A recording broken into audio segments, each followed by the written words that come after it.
পাকিস্তানপন্থী রাজাকার জামাত ইসলাম তারা যে পরিমাণ বাংলাদেশের জনগণের উপরে নির্যাতন করতেছে, যে পরিমাণের জুলুম করতেছে, সেই জুলুমের প্রতিবাদ যদি কেউ করে তাহলে তাকে বিভিন্ন ট্যাগলাইন দেয়া হচ্ছে, তাকে নাস্তিক বলা হচ্ছে, তাকে আওয়ামী লীগের দোসর বলা হচ্ছে, আমাকেও নাস্তিক বলা হচ্ছে, আমাকেও আওয়ামী লীগের দোসর বলা হচ্ছে।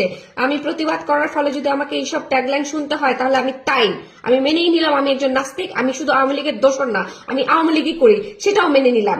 আমি তাদেরকে বলবো, আমি বাংলাদেশের সমস্ত মানুষকে বলবো, আপনারা সবাই এই জামাত ইসলামের বিরুদ্ধে রুখে দাঁড়ান। আদারওয়াইজ যারা যারা আপনারা মাঠে নামবেন না এবং জামাত ইসলামের বিরুদ্ধে দাঁড়াবেন না, তারা সবাই নাস্তিক। জামাত ইসলাম জঘন্য কাজ করতেছে বাংলাদেশে, প্রত্যেকটা মানুষকে ধরে ধরে নির্যাতন করতেছে, জুলুম করতেছে। এই জুলুম সহ্য করার মতো না। তারা পাকিস্তানি, তারা হচ্ছে রাজাকার, তাদেরকে কোনোভাবে বাংলাদেশে ঠাঁই দেওয়া যাবে না। এবং সবাইকে এই ব্যাপারে অবশ্যই সচেতন হইতে হবে এবং সবাইকে এই ব্যাপারে রাজপথে নামতে হবে। এদের চিহ্ন পর্যন্ত আমাদের দেশে রাখা যাবে না।